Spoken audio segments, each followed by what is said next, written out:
ब्रह्मैवाहमस्मि श्रुतिस्मृतिपुराणानाम् आलयं करुणालयं नमामि भगवत्पादं शङ्करं लोकशङ्करं शङ्करं शङ्कराचार्यं केशवं बादरायणं सूत्रभाष्यकृतौ वन्दे भगवन्तो पुनः पुनः श्रीमच्छङ्कर भगवत्पूज्यपाद सद्गुरुभ्यो नमः।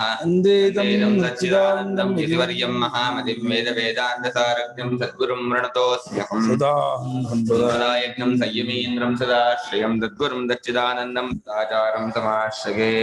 श्री श्री सच्चिदानन्देन्द्र सरस्वती महासद्गुरुभ्यो नमः। एषो अणिमा स य एषो अणिमा ऐतदात्म्यमिदगो सर्वम् ऐतदात्म्यमिदगुं सर्वं तत्सत्यम् तत्सत्यम् आत्मा तत्त्वमसि श्वेतकेतो इति सात्मा तत्त्वमसि श्वेतकेतो इति भूय एव मा भगवान् विज्ञापयत्विति भूय एव मा भगवान् विज्ञापयत्विति सौम्येति होवाच सा सौम्येति होवाच। स य एषो अणिमा ऐतदात्म्यमिदगुं सर्वं तत्सत्यं स आत्मा तत्त्वमसि श्वेतकेतो इति भूय एव मा भगवान् विज्ञापयत्विति तथा सौम्येति होवाच।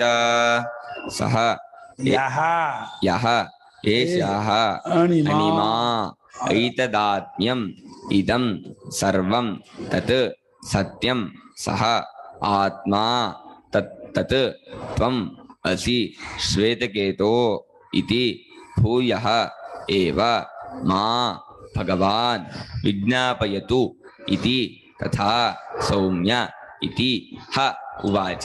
ಯಾವ ಈ ಸೂಕ್ಷ್ಮವಾದ ತತ್ವ ಉಂಟೋ ಇದನ್ನೇ ಇದೆಲ್ಲವೂ ಆತ್ಮವನ್ನಾಗಿ ಉಳ್ಳದ್ದಾಗಿದೆ, ಎಲ್ಲಕ್ಕೂ ಇದೇ ಆತ್ಮವಾಗಿದೆ, ಅದೇ ಸತ್ಯ, ಅದೇ ಆತ್ಮ, ಅದೇ ನೀನಾಗಿರುವೆ. ಇಷ್ಟ ಆ ಸೂಕ್ಷ್ಮವಾದ ತತ್ವವೇ ನೀನಾಗಿರುವೆ ಅಂತ ಅರ್ಥ ಆಗಲಿಲ್ಲ.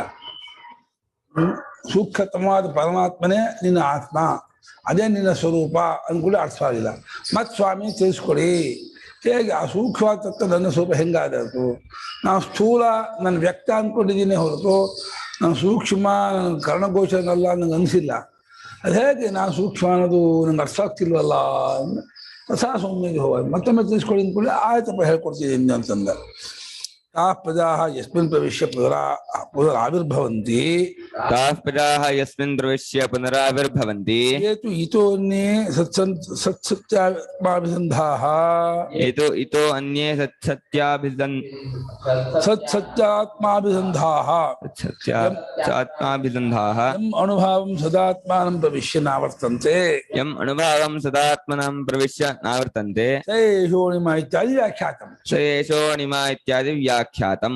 ಆ ಪ್ರಜೆಗಳು ಅಂದ್ರೆ ಸ್ಥಾವಜಂಗಮಾತ್ಮವಾದ ಪ್ರಜೆಗಳು ಯಾವ ಪರತತ್ವದಲ್ಲಿ ಪ್ರವೇಶ ಮಾಡಿ ಮತ್ತೆ ಎಚ್ಚೆತ್ತುಕೊಳ್ಳದೆ ಸೃಷ್ಟಿಯಾದ ಕೂಡಲೇ ಎಚ್ಚೆತ್ತುಕೊಳ್ಳೆ ಬರುತ್ತಾರೋ, ಇವರಿಗಿಂತ ಬೇರೆ ಆಗಿರೋರು ಆ ಸತ್ಯಮ್ಮ ಸತ್ಯದಲ್ಲಿ ಅಭಿಸಂಧಿ ಉಳ್ಳವರಿಂದ ಹಠ ಉಳ್ಳವರಿಂದ ತಿಳ್ಕೊಳ್ಳೋರು. ಸತ್ಯಮ್ಮ ಸತ್ಯ ಸ್ವರೂಪವೇ ನಮ್ಮ ಆತ್ಮಸ್ವರೂಪ, ಅದೇ ನಮ್ಮ ನಿಜ ಸ್ವರೂಪ ಅಂತ ಕಂಡುಕೊಂಡವರು ಆ ಅನುಭಾವವನ್ನು ಸೂಕ್ಷ್ಮಭಾವವನ್ನು ಪಡೆದವರಾಗಿ ಸದಾತ್ಮಾನ ಪ್ರವಿಶ್ಯ ಸತ್ಸ್ವರೂಪದಲ್ಲೇ ಒಂದಾದವರಾಗಿ ಮತ್ತೆ ವಾಪಸ್ ಬರೋದಿಲ್ಲ, ಸಂಸಾರಕ್ಕೆ ಮರಳಿ ಬರೋದಿಲ್ಲ. ಯಾರು ಬಂದಿಲ್ಲ, ಯಾರು ಬರೋಲ್ಲ. ಬಂದಿದ್ದೀವಿ ಅನ್ನೋದು ವಿದ್ಯೆ. ನಾವು ಬಂದ್ಬಿಟ್ಟಿದ್ದೀವಿ, ಹೊಟ್ಬಿಟ್ಟಿದ್ದೀವಿ, ನಮ್ಗೆ ಹಿಂಗೆ ಆಗ್ಬಿಟ್ಟಿದೆ, ನಾವು ಹೋಗ್ಬೇಕು ಅಲ್ಲಿಗೆ ಅಂದ್ರೆ ಇದೇ ತಪ್ಪಲಿಗೆ. ಯಾರು ಬರೋರಿಲ್ಲ, ಹೋಗೋರು ಇಲ್ಲ, ಬಂದೂ ಇಲ್ಲ, ಹೋಗುವೂ ಇಲ್ಲ. ತಪ್ಪಲಿಕ್ಕೆ ಒಂದೇ, ಬಂದ್ಬಿಟ್ಟಿದ್ದೀವಿ, ಆಗ್ಬಿಟ್ಟಿದ್ದೀವಿ, ಹೀಗಾಗಿದ್ದೀವಿ, ಮತ್ತೆ ಏನೋ ಆಗ್ಬೇಕು. ಮತ್ತೆ ಸದಾತ್ಮನನ್ನ ಪಡ್ಕೊಂಡವರಾಗಿ ವಾಪಸ್ ಬರುವುದಿಲ್ಲವೋ ಆ ಈ ತತ್ವವು ಅತ್ಯಂತ ಸೂಕ್ಷ್ಮವಾದದ್ದು ಅನ್ನುವಂಥ ಈ ಭಾಗಕ್ಕೆ ಹಿಂದಿನಂತೆ ಅರ್ಥ ಮಾಡ್ಕೊಂಡ್ಬಿಡಿ. ಇಂದು 9 ಸಲ ಆಯ್ತು. ಎಷ್ಟು ಸಲ ಆಯ್ತು ಇವಾಗ? 9ರಲ್ಲೇ 3 ಗುಣ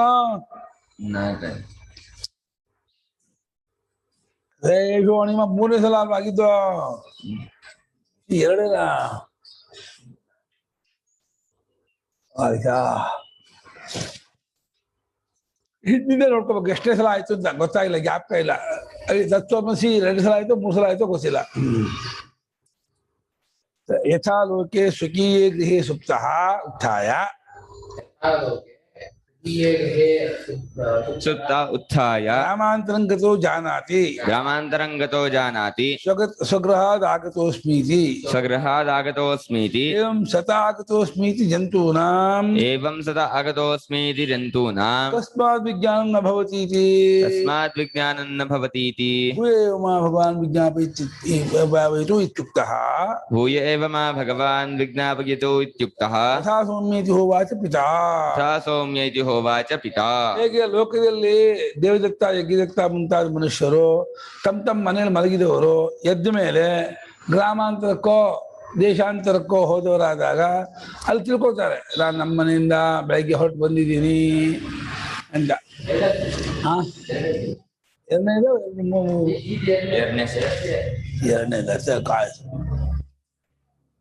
ಮನೆಯಿಂದ ಬಂದವರು ಮನೆಯಿಂದ ಬಂದಿದ್ದೀನಿ ಎದ್ದು ಬಂದೆ ಇಂಥ ಜಾಗದಿಂದ ಬಂದಿದ್ದೀನಿ ಅಂತ ಹೇಳಿ ತಿಳ್ಕೊಳ್ತಾರೋ. ಇದೇ ರೀತಿ ಸತ್ಯದಿಂದ ಬಂದವ್ರು ಯಾಕೆ ತಿಳ್ಕೊಳ್ತಿಲ್ಲ? ಸತ್ಯದಿಂದ ಬಂದೆ, ಸತ್ಸ್ವರೂಪದಲ್ಲಿದ್ದೆ, ಸದಾತ್ಮನಾಗಿದ್ದವನು ನಾನು ಈಗ ಬಂದಿದ್ದೀನಿ ಯಾಕೆ ತಿಳ್ಕೊಳ್ತೀನಿ? ಸಹಜವಾಗಿ ತಿಳ್ಕೊಬೇಕಾಗಿತ್ತಲ್ಲ. ಅಲ್ಲಿಂದ ಬಂದವರಾಗಿದ್ದರೆ ತಿಳ್ಕೊಬೇಕು. ಅದು ಇಲ್ಲಿ ದೃಷ್ಟಾಂತದಲ್ಲಿ ಬಿಟ್ಟು ಬರ್ತಾರೆ, ಇಲ್ಲಿ ಅದೇ ಆಗಿ ಬರ್ತಾರೆ, ಅದು ಗೊತ್ತಾಗಲ್ಲ. ಮತ್ತೂರಿಂದ ಬಿಟ್ಟು ಬೆಂಗಳೂರು ಬಂದಾಗ ಮತ್ತೂರಿಂದ ಬಂದಂಗೆ ಗೊತ್ತಾಗುತ್ತೆ. ಸತ್ಸ್ವರೂಪವೇ ನಾನಾಗಿ ತಿಳ್ಕೊಳ್ಳೋದು, ಸತ್ಸ್ವರೂಪ ಬಿಟ್ಟು ಬರಲ್ಲ ಇವನು. ಸ್ವತಃ ಪಂಚಮಿ ಇದೆಯಲ್ಲ, ಉಪಾದಾನ, ಅದೇ ಸತ್ಸ್ವರೂಪವೇ ಈ ಜೀವರೂಪವಾಗಿ ತಿಳ್ಕೊಂಡು ಬಂದಿರೋದು. ಹಾಗಾಗಿ ಗಡಿಗೆಗೆ ಮಣ್ಣಿನ ಬಂದಂಗೆ ಗೊತ್ತಾಗಲ್ಲ. ಗಡಿಗೆ ಚೇತನವೂ ಇಲ್ಲ, ಅರಿವು ಇಲ್ಲ. ಯಾವುದೇ ಇನ್ನೊಂದಾಗಿ ತೋರುತ್ತೋ ಅದಕ್ಕೆ ತಾನು ಇದಾಗಿ ಬಂದೆಂದು ಅನ್ಸಲ್ಲ. ಬಿಟ್ಟು ಬಂದ್ರೆ ಬೇರೆ ಆದ್ರೆ ಗೊತ್ತಾಗತ್ತೆ.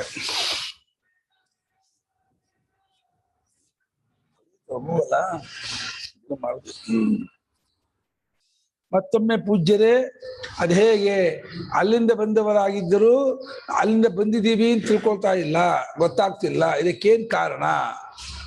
ಗೊತ್ತು ಮಾಡ್ಕೊಳ್ಳೋದು ಹೇಗೆ? ಗೊತ್ತು ಮಾಡ್ಕೊಳ್ತಾ ಇಲ್ಲ ಅನ್ನೋದು ಮೊದಲನೇದು. ಯಾಕೆ? ಅದಕ್ಕೆ ಕಾರಣ ಗೊತ್ತು ಮಾಡ್ಕೊಳ್ಳೋಕೆ ಪ್ರಯತ್ನ ಪಟ್ಟ ಹೇಗೆ ಗೊತ್ತು ಮಾಡ್ಕೊಳ್ಳೋದು? ನಾ ಸತ್ಸ್ವರೂಪದವನೇ, ಅಲ್ಲೇ ಇದ್ದವನು, ಅದೇ ಆಗಿದ್ದವನು, ಈಗಲೂ ಅದೇ ಆಗಿದ್ದೀನಿ, ಈಗ ನಾನು ಈ ರೀತಿ ಇದ್ದೀನಿ ಅನ್ನೋ ತಪ್ಪಿಗಳಿಕೆಯನ್ನು ಹೇಗೆ ಗೊತ್ತು ಮಾಡ್ಕೊಳ್ಳಿ ಅಂತ ಕೇಳೋಣ. ಅದಕ್ಕೆ ಅಪ್ಪ ಹೇಳ್ತೀನಿ ಕೇಳಯ್ಯ. ಸೌಮ್ಯ ನದ್ಯ ಪುರಸ್ತ ಪ್ರಾಚ್ಯಸ್ಯಂದಂತೆ ಸೌಮ್ಯ ಪುರಸ್ತಾತ್ ಪ್ರಾಚ್ಯಸ್ಯಂದಂತೆ ಪ್ರತೀಚ್ಯಃ ಸಮುದ್ರಮೇವಾಪಯಂತಿ ಸಮುದ್ರಾತ್ ಸಮುದ್ರಮೇವಾಪಯಂತಿ ಸಮುದ್ರ ಏವ ಭವತಿ ಸಮುದ್ರ ಏವ ಭವತಿ ಯಥಾ ತತ್ರ ನ ವಿದುಃ ಯಮಹಮಸ್ಮಿ ಯಮಹಮಸ್ಮೀತಿ ಯಥಾ ತತ್ರ ನ ವಿದುಃ ಯಮಹಮಸ್ಮಿ ಯಮಹಮಸ್ಮೀತಿ ಮೇವ ಸರ್ವಾ ಪ್ರಜಾ ಸತಾ ಗಮ್ಯ ನ ವಿದುಃ ಸತಾ ಗಚ್ಛಾಮಃ ಇತಿ ಏವಮೇವ ಖಲು ಸೌಮ್ಯ ಇಮಾ ಸರ್ವಾಃ ಪ್ರಜಾಃ ಸದಾ ಗಚ್ಛಾಮಃ ಇತಿ ವ್ಯಾಘ್ರೋ ವಾ ಸಿಂಹೋ ವಾ ಭೃಗೋ ವಾ ಭರಹೋ ವಾ ಕೀಟೋ ವಾ ಭೃಂಗೋ ವಾ ದಂಶೋ ವಾ ತಯಃ ವ್ಯಾಘ್ರೋ ವಾ ಸಿಂಹೋ ವಾ ವೃಕೋ ವಾ ವರಾಹೋ ವಾ ಕೀಟೋ ವಾ ಪತಂಗೋ ವಾ ದಂಶೋ ವಾ ಮಶಕೋ ವಾ ಭವಂತಿ ತದಾ ಭವಂತಿ ಯದ್ಭವಂತಿ ತದಾ ಭವಂತಿ. ಬೀಜ ಮಾಡಕ್ ಬರ್ತಲ್ಲ, ಲವಂಗ, ದಾಲ್ಚಿನ್ನಿ, ಚಕ್ಕೆ, ಮರಾಠ ಮೊಗ್ಗು ಅಂತ. ವರಾಹೋ ವಾ ಕೀಟೋ ವಾ ಪತಂಗೋ ವಾ ದಂಶೋ ವಾ ಕುಗ್ತಾ ಹೋಗ್ತಲ್ಲ ಮರಾಠ ಬದಲು. ಹಂಗೆ ಯಾರ್ಯಾರು ಏನೇನಾಗಿದ್ದು ಅದನ್ನಾಗೇ ಬರ್ತಾರೆ ಪಾಪ. ಆ ದೃಷ್ಟಾಂತದಲ್ಲಿ ಅದು ಯಾವಾಗಲೂ ಅರಿವಾಗಕ್ಕೆ ಸಂದರ್ಭವೇ ಇಲ್ಲ. ನದಿಗೆ ಸಮುದ್ರಕ್ಕೆ ಹೋದಾಗ ಸೇರ್ಕೊಂಡೇನೋ ಅರಿವು ಇಲ್ಲ, ಬೇರೆಯಾಗಿದ್ದಾಗ ಬೇರೆಯಾಗಿದ್ದೀನೋ ಅರಿವು ಇಲ್ಲ, ಬಂದಾಗ ಬಂದ ಅರಿವು ಇಲ್ಲ. ಇಲ್ಲಿ ದೃಷ್ಟಾಂತ ಹೋಗಲ್ಲ. ಏನಪ್ಪಾ ಅಂದ್ರೆ ಅದದೇ ಆಗಿದೆ ಅಂತ ಏನು ಹೊಂದಿಸ್ಕೋಬೇಕು. ನಮ್ಗೆ ಗೊತ್ತಾಗಲ್ಲ ಅಂತ. ನಮ್ಗೆ ಇದು ಗಂಗಾ, ಇದು ಯಮುನಾ, ಇದು ತುಂಗಾ, ಇದು ಭದ್ರಾ ಅಂತೀವಿ. ಎಲ್ಲ ಸಮುದ್ರದ ನೀರೇ, ಸಮುದ್ರವೇ, ಸರ್ಕ್ಯುಲೇಷನ್.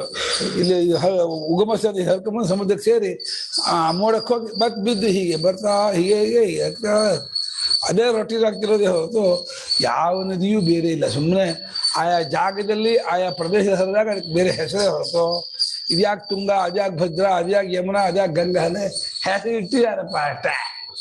ಯಾಕೆ ಅಂದ್ರೆ ಗುಸ್ಸ ಇಲ್ಲ. ಇದ್ಯಾಕೆ ತೇಜು, ಅವನ್ಯಾಕೆ ಸುಮಂತ ಅಂದ್ರೆ ಇಟ್ಟು, ಅದ್ಯಾಕೆ ಚಾಪೆ, ಇದ್ಯಾಕೆ ಬಟ್ಲು ಅಂದ್ರೆ ವ್ಯವಹಾರಕ್ಕೆ ಇಟ್ಟಿದ್ದಾರೆ ಅಷ್ಟೇ ಹೊರತು ಇನ್ನೇನು ಇದೆ ಕೂತ್ತರ ಇಲ್ಲ. ಆ ಮನುಷ್ಯನಿಗೆ ಮಾತ್ರ ಅರಿವಿರುವಾಗ ಅರಿವಿದ್ದವನು ಅರಿತಾ ಇಲ್ವಲ್ಲ ಅಂತ. ಇಲ್ಲಿ ಸುರೇಶ್ ತಮಾಷೆ ಮಾಡಿದ್ದಾರೆ. ಬೋಧೇಪ್ಯನುಭವೋ ಯಸ್ಯ ನ ಕಥಂಚನ ಜಾಯತೆ. ಅರಿವಲ್ಲ ಅರಿವಾಗ್ತಿಲ್ಲ ಅಂತ ಅರಿವಾಗ್ತಿದೆಯಲ್ಲ ನಮ್ಗೆ. ಏನ್ ಅರಿವಾಗ್ತಿದೆ? ಅರಿವಲ್ಲ ಅರಿವಾಗ್ತಿಲ್ಲ ಅಂತ ಅರಿವಾಗ್ತಿದೆ ಅಂತ ಹೇಳ್ತಾ ಇದೀವಿ. ಯಾಕೋ ಅರಿವಾಗ್ತಿಲ್ಲ. ಅದೇ ಅರಿವು, ಅದು ಅರಿವೇ. ಅದು ಅರಿವಲ್ಲ ಅರಿವಾಗ್ತಿಲ್ಲ ಅನ್ನೋದು ಅರಿವೇ. ಅದು ಅರಿವಾಗ್ತಿಲ್ಲ ಅಂತಿದೀವಲ್ಲ, ಎಂತ ದಡ್ಡತನ ನಮ್ಗೆ ಅಂತ. ಅರಿವಾಗ್ತಿಲ್ಲ ಅನ್ನೋದು ಅರಿವೇ ಆದಾಗ ಅದು ಅರಿವಲ್ಲ ಅರಿವಾಗ್ತಿಲ್ಲ. ಬೆಂಕಿನ ಬಿಸಿ ಆಗಿದ್ದೀನಿ ಗೊತ್ತಾಗ್ತಿಲ್ಲ ಅಂತ ಹೇಳಂಗಾಯ್ತು. ಅರಿವಲ್ಲ ಅರಿವಾಗ್ತಿಲ್ಲ ಅನ್ನೋದು ಅರಿವಲ್ವಾ? ಮತ್ತೆ ಅರಿವಾಗಿಲ್ಲ ಅಂತ ಅಂತಿದ್ಯಾ? ಅರಿವು ಸ್ವರೂಪ ಇದೆ, ಅರಿವು ಆಗೋದಲ್ಲ. ಅದು ಆಗೋದಾದ್ರೆ ವೃತ್ತಿ ಪ್ರತ್ಯಯ. ತುಂಬಾ ಡಿಸ್ಟರ್ಬೆನ್ಸ್ ಎಲ್ಲರಿಗೂ ಇದೆ ಅನ್ಸುತ್ತೆ. ನೀವು ಮಾತಾಡಿದಾಗ ಏನೋ ಡಿಸ್ಟರ್ಬೆನ್ಸ್ ತರ ಬರ್ತಾ ಇದೆ. ಭೂದಿಕ್ಕುಗಳು ಹರಿಯುತ್ತವೆ. ಗಂಗಾ ನದಿಗಳು ಉತ್ತರಕ್ಕೆ ಬಂಗಾಳಕ್ಕೆ ಹೋಗಿ ಸೇರಿಸ್ತವೆ. ಹಾಗೆ ಪಶ್ಚಿಮಕ್ಕೆ ಹೋಗುತ್ತೆ ಸಿಂಧಾದಿ, ಪಂಜಾಬ್, ಇದು ರಾವಿ, ಸಟ್ಟೆ, ಶೀಲಂ ಇದೆಲ್ಲ ಪಶ್ಚಿಮಕ್ಕೆ ಹೋಗುತ್ತೆ. ವಿಪಾಶ, ಶತದ್ರು, ಚಂದ್ರಭಾಗ ಆ ನದಿಗಳು ಪಶ್ಚಿಮಕ್ಕೆ ಹೋಗಿ ಸಮುದ್ರ ಸೇರುತ್ತೆ. ಗಂಗಾ ಯಮುನಾ ನದಿಗಳು ಪೂರ್ವ ಸಮುದ್ರಕ್ಕೆ ಹೋಗಿ ಸೇರ್ಕೊಳ್ಳುತ್ತೆ. ಎಲ್ಲ ಸಮುದ್ರಕ್ಕೆ ಸೇರಿದ್ರು. ಸಮುದ್ರವನ್ನು ಸೇರಿಬಿಟ್ಮೇಲೆ ಅಲ್ಲಿ ನಾನು ಗಂಗೆ, ನಾನು ಯಮುನೆ, ನಾನು ಸಿಂಧು, ನಾನು ಸರಸ್ವತಿ, ನಾನು ಬ್ರಹ್ಮಪುತ್ರ, ನಾನು ಇದು ಚಂದ್ರಭಾಗ, ನಾನು ರಾವಿ, ವಿಪಾಶ ಏನೂ ಇಲ್ಲ. ಎಲ್ಲ ಒಂದೇ ಸಮುದ್ರ ಅಂತ ಒಂದು ಹೇಳಿದ್ರು. ಸಮುದ್ರ ದ್ರಾ ಅಂದ್ರೇನು? ದ್ರಾ ಕುತ್ಸ ಅನ್ನೋದು ಎಲ್ಲ ಹೀನವಾಗ್ಬಿಡುತ್ತೆ, ಉಪ್ಪಾಗ್ಬಿಡುತ್ತೆ. ಚೆನ್ನಾಗಿ ಅವು ಉಪ್ಪಾಗ್ಬಿಡುತ್ತೆ. ದ್ರಾ ಕುಡಿಯೋಕ್ಕೆ ಬರಲ್ಲ. ನದಿಯ ಹರಿತಿದ್ದೆ ಕುಡಿಬಹುದಲ್ಲ. ಸಮುದ್ರ ಆಗ್ಬಿಟ್ರೆ ಉಪ್ಪು ಕುಡಿಯೋಕ್ಕಾಗಲ್ಲ, ಬೇಡ, ಹಂಗಾಗ್ಬಿಡತ್ತೆ. ನಾನಿಂಥ ಇದ್ದೀನಿ ಹೇಗೆ ಗೊತ್ತಾಗೋದಿಲ್ಲೋ ಅಂತ. ಏವಮೇವ ಇದೇ ರೀತಿ ಮಗು ಈ ಎಲ್ಲಾ ಪ್ರಜೆಗಳು ಕೂಡ ಸತ್ತಿನಿಂದ ಬಂದವರಾಗಿ, ಸತ್ತಲ್ಲೇ ಇದ್ದವರಾಗಿ, ಸತ್ಸ್ವರೂಪದವರೇ ಆಗಿದ್ರು ಕೂಡ ನಾನು ಸತ್ತಿನಿಂದ ಬಂದಿದ್ದೀವಿ ಯಾರು ಅರಿತಿಲ್ಲ. ನಾನು ನಿದ್ದೆ ಮಾಡಿದೆ, ಮಲಗಿದ್ದೆ, ಎದ್ದು ಬಂದೆ ಅಂತೀವಿ ಹೊರತು ನಿದ್ದೆ ಮಾಡ್ತಾ ಇದ್ದೆ, ಮಲಗಿದ್ದೇನೆ, ಏನಾಗಿದ್ದೆ ಅವಾಗ? ನಿದ್ದೆ ಮಾಡ್ತಿರುವಾಗ ಹೇಗಿದ್ದೆ, ಮಲಗಿದ್ದಾಗ ಏನಾಗಿದ್ದೆ, ಯಾರಾಗಿದ್ದೆ ಒಬ್ರು ಯೋಚನೆ ಮಾಡಲ್ಲ. ಸುಮ್ಮನೆ ಬಿದ್ಕೊಳ್ತೀವಿ, ಎದ್ದು ಹೋಗ್ತೀವಿ ಅಷ್ಟೇ. ಇದುವರೆ ಆಗ್ಬಿಡ್ತೀವಿ, ಲೇಟ್ ಆಯ್ತು, ಬೇಗ ಕಾಫಿ ಮಾಡ್ಬೇಕು, ಬೇಗ ಅದು ಮಾಡ್ಬೇಕು, ಸಾಮಾನು ಪಾತ್ರೆ ಹೊರಗೆ ಹಾಕಿಲ್ಲ, ಕೆಸರು ಬಂದ್ಬಿಡ್ತಾಳೆ, ಅವನ ಪಾತ್ರೆ ಹೊರಗೆ ಹಾಕ್ಬೇಕು, ಮನೇಲಿ ಗುಡಿಸ್ಬೇಕು, ಒರೆಸ್ಬೇಕು, ಅದು ಕಾಣುತ್ತೆ ಹೊರತು ಇಷ್ಟೊತ್ತು ಎಲ್ಲಿದ್ದೆ, ಹೇಗಿದ್ದೆ, ಏನಾಗಿದ್ದೆ, ಹೇಗ್ ಬಂದೆ, ಯಾಕೆ ಬಂದೆ ಒಬ್ರು ಯೋಚನೆ ಮಾಡಲ್ಲ. ಯೋಚನೆ ಮಾಡಿ ಸಿಕ್ಕಾಕೊಂಡ್ಬಿಡೋದು. ಸ್ವಾಮಿಗಳು ಪ್ರತಿನಿತ್ಯ ಸುಶಕ್ತಿಯಲ್ಲಿ ಹೋಗುವಾಗಲೂ ಬರುವಾಗಲೂ ತಕ್ಷಣ ನಾ ಎಲ್ಲಿದ್ದೆ ಇಷ್ಟೊತ್ತು ಯೋಚನೆ ಮಾಡ್ಬೇಕಂತೆ. ನಿದ್ದೆ ಹೋಗುವಾಗಲೂ ಹೇಗಾಗಿ ಹೋಗ್ತಾ ಇದ್ದೀನಿ, ಏನಾಗಿ ಹೋಗ್ತಾ ಇದ್ದೀನಿ ಯೋಚನೆ ಮಾಡ್ಬೇಕಂತೆ. ಹೋಗುವಾಗಲೂ ಯೋಚನೆ ಮಾಡ್ತಾ ಹೋಗಿ, ಬರುವಾಗಲೂ ಎದ್ಕೊಳ್ಳಿ ಹೇಗಿದ್ದೆ, ಎಲ್ಲಿದ್ದೆ, ಯಾವ ರೀತಿ ಇದ್ದೆ ಯೋಚನೆ ಮಾಡ್ತಾ ಇದ್ರೆ ಈಗ ಒಂದು 6 ತಿಂಗಳು ಬಿಡದೆ ಯೋಚನೆ ಮಾಡಿದ್ರೆ ತತ್ವ ಗೊತ್ತಾಗ್ಬಿಡುತ್ತೆ ಅಂತ ಬರೆದಿದ್ದಾರೆ. ಇಷ್ಟ ಸಿಂಪಲ್. ನಮ್ಗೆ ಯೋಚನೆ ಮಾಡೋದನು ಮಲಗಿ ಎದ್ಕೊಳ್ಳೇನೆ ಏನೋ ನಾನ್ಯಾರು ಅಂತ ಯೋಚನೆ ಮಾಡಲ್ಲ. ಈಗಲೇ ನಮ್ಮ ಅಂತೀವಿ ನಾನು ಯಾರು, ನಾನೇನು ಹೇಗಿರೋ ನಾನೇನ್ ಬಿಟ್ರೆ ನಾನೇನೇ ಸಂಸಾರಿಯೇ, ಪರಿಚಿನ್ನೆ, ಕರ್ತು ಹೋಗ್ತಿರುವೆ, ಅದ್ಯಾವುದು ಇಲ್ಲದ್ದೆ, ಪುರುಷತ್ ಕೇಳ್ತಾ ಇರುವಾಗೆ ನಾನೇನು ಗೊತ್ತಾಗಿದೆಯೇ? ಏನೋ ಈ ಪದಗಳು ಸತ್ಯದ ಬಂದಿದ್ದೀವಿ ಯಾರು ಅರಿಯಲ್ಲ. ಇಲ್ಲಿ ಈ ಎಚ್ಚರದಲ್ಲಿ ಅವನು ಹುಲಿಯಾಗಿದ್ದು, ಸಿಂಹ ಆಗಿದ್ದು, ತೋಳ ಆಗಿದ್ದು, ಹಂದಿ ಆಗಿದ್ದು, ಕೀಟ ಆಗಿದ್ದು, ಚಿಟ್ಟೆ ಆಗಿದ್ದು, ನೊಣ ಆಗಿದ್ದು, ಸೊಳ್ಳೆ ಆಗಿದ್ದು, ಏನೇನಾಗಿದ್ದು ಹೋಗಿದ್ರು ಅದರಾಗೆ ಬರ್ತಾರೆ ಹೊರತು ಯಾರು ಸತ್ಸ್ವರೂಪದಲ್ಲೊಂದಾಗಿ ಸತ್ತಾಗೇ ಇದ್ದೀವಿ, ಸದ್ರೂಪದಲ್ಲೇ ಬಂದಿದ್ದೀವಿ, ಸತ್ಯ ಆಗಿದ್ದೀವಿ ಅಂತ ತಿಳ್ಕೊಳ್ಳಲ್ಲ. ಕಾರಣ ಏನಂದ್ರೆ ಅಷ್ಟು ಬಾಹ್ಯ ವಿಷಯದಲ್ಲಿ ಆಸಕ್ತಿ, ಪ್ರಪಂಚದ ಕಡೆ ಗಮನ ಜಾಸ್ತಿ. ಅಟ್ರಾಕ್ಷನ್. ಏನಾಯಿತು, ಪೇಪರ್ ಬಂತ, ಪೇಪರ್ಲಿ ಏನು ವಿಶೇಷ, ನ್ಯೂಸಲ್ಲಿ ಏನು ವಿಶೇಷ, ಇದ್ದೇ ಬರೀ ಬೇಡಿರೋ ವಿಚಾರ ತಲೆ ತುಂಬ್ಕೊಂಡು ಎಲ್ಲ ಕುಲಿಗಡಿಸೋಗಿದೆ ಮನಸ್ಸು. ಸ್ವರೂಪದ ವಿಚಾರ ಒಬ್ರು ಮಾಡಲ್ಲ, ಒಬ್ರಿಗೂ ಅದು ಅನಿಸೂ ಇಲ್ಲ. ಯಾರು ಇಷ್ಟು ಸ್ಪಷ್ಟವಾಗಿದ್ರು ಅರಿವಿನ ಸ್ವರೂಪ ನಮ್ಗೆ ಅರಿವಾಗ್ತಿಲ್ಲ ಅಂತ, ಅರಿವಾಗ್ತಿದ್ದು ಗೊತ್ತಾಗ್ತಿಲ್ಲ ಅಂತಿದ್ದೀವಲ್ಲ, ಎಷ್ಟು ದಡ್ತರ ಇದೆ ನಮಗೆ ಅಂತ. ಅರಿವಲ್ಲಿ ಅರಿವಾಗದೆ ಜಡದಲ್ಲಿ ಅರಿವಾಗತ್ತಾ? ಅರಿವಲ್ಲಿ ಅರಿವಾಗಲ್ವಂತ, ಇನ್ನೆಲ್ಲ ಅರಿವಾಗತ್ತೆ? ಜಡದಲ್ಲಾಗತ್ತಾ? ಏನು ಅರಿವಾಗತ್ತಪ್ಪ? ಜಡದ ಅರಿವು ಅರಿವೇ, ಆ ಅರಿವೇ ಅದು. ಚಾಪೇನು ಅರಿವೇ ಅದು. ಚಾಪೆ ಅಂತ ಅರಿವು ಬಿಟ್ಟಿಲ್ಲ, ಅರಿವನ್ನೇ ಚಾಪೆ ತಿಳ್ಕೊಳ್ತಾ ಇದೆಯೇ ಹೊರತು ಇಲ್ಲಿವರೆಗೆ ಅರಿವು, ಇಲ್ಲಿವರೆಗೆ ಚಾಪೆ ಬೈಫರ್ಕೇಶನ್ ಮಾಡೋಕ್ಕಾಗಲ್ಲ. ಎಷ್ಟು ಚಾಪೆ ಎಷ್ಟು ಅರಿವು ಬಿಡಿಸು ನೋಡೋಣ. ಚಾಪೆ ಅಂತ ಹೇಳಿದ್ರೆ ಪ್ರತ್ಯಯ, ಪ್ರತ್ಯಯದಲ್ಲೆಲ್ಲ ಅರಿವು ಸೇರ್ಕೊಂಡಿದೆ, ಬರೀ ಅರಿವೆ. ಏನೇನಾಗಿ ಹೋಗಿರ್ತೀರೋ ಅದರಾಗೇ ಬರ್ತಾರೆ. ಏಷೋ ಅಣಿಮಾ ಏಷೋ ಅಣಿಮಾ ಸತ್ಯಂ ಆತ್ಮ ತತ್ವಶ್ವೇತಗೇತೋ ಇತಿ ಭೂಯೇಮಾಹುವಾನ್ ವಿಜ್ಞಾಪಯತಿ ತಥಾ ಸೌಮ್ಯೇತಿ ಹೋವಾಚ. ಯದಾತ್ಮಮಿದಗೋ ಸರ್ವಂ ತತ್ಸತ್ಯಂ ಸ ಆತ್ಮಾ ತತ್ವಮಸಿ ಶ್ವೇತಕೇತೋ ಇತಿ ಭೂಯೇವ ಮಾ ಭಗವಾನ್ ವಿಜ್ಞಾಪಯತ್ವಿತಿ ತಥಾ ಸೌಮ್ಯೇತಿ ಹೋವಾಚ. ಯಾಕೆ ಈ ಮಂತ್ರ ಆಮೇಲೆ ಈ ಭಾಷೆ ಕೊಟ್ಟಿದ್ದಾರೆ? ಶುರು ದೃಷ್ಟ ಅಂತ ಮೇಲೆ ಬರಬೇಕಾಯ್ತು. ಆಮಹೇಶೋಣಿಮ ಭಾಷ್ಯ 511ನೇ ಭಾಷ್ಯ. ಈ ಮಂತ್ರಕ್ಕೆ ಮುಂಚೆ ಬರಬೇಕು. ಆ ಹಿಂದಿನ 1-2 ಮಂತ್ರಕ್ಕೆ ಭಾಷ್ಯ ಅದು.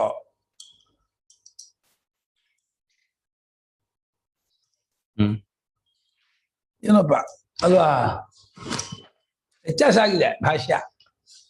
ಭಾಷ್ಯ ಈ ಶೇಷೋಣಿಮ ಮುಂಚೆ ಬರಬೇಕಾಗಿತ್ತು. ಶೃಣು ತತ್ರ ದೃಷ್ಟಾಂತಂ. ಶೃಣು ತತ್ರ ದೃಷ್ಟಾಂತಂ. ತತ್ಕಾಲ ತಸ್ಮಿನ್ ವಿಷಯ ಇದೆ. ಆ ವಿಷಯಕ್ಕೆ ದೃಷ್ಟಾಂತ ಹೇಳ್ತೀನಿ. ಅಂದ್ರೆ ಸತ್ಯದಲ್ಲಿ ಒಂದಾಗಿ ಸತ್ಯದಿಂದ ಬಂದರೂ ಅರಿದೇ ಇರೋದಕ್ಕೆ ಒಂದು ದೃಷ್ಟಾಂತ ಇದೆ.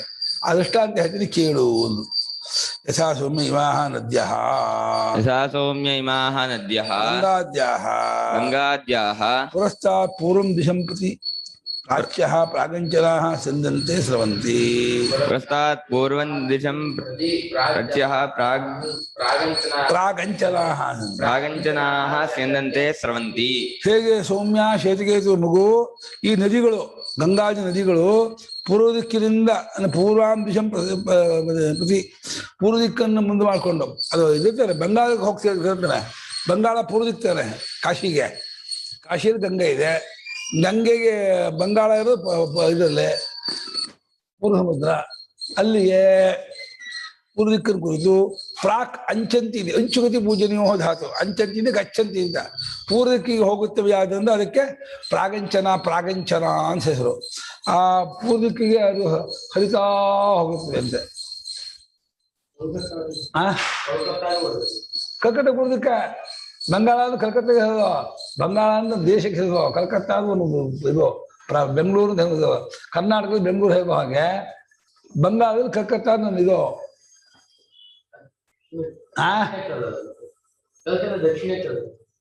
ಕಲ್ಕತ್ತಾ ದಕ್ಷಿಣನಾ? ಯಾವ್ದಕ್ಕೆ? ಯಾವ್ದು ದಕ್ಷಿಣ? ಜಪಾನಿಗ?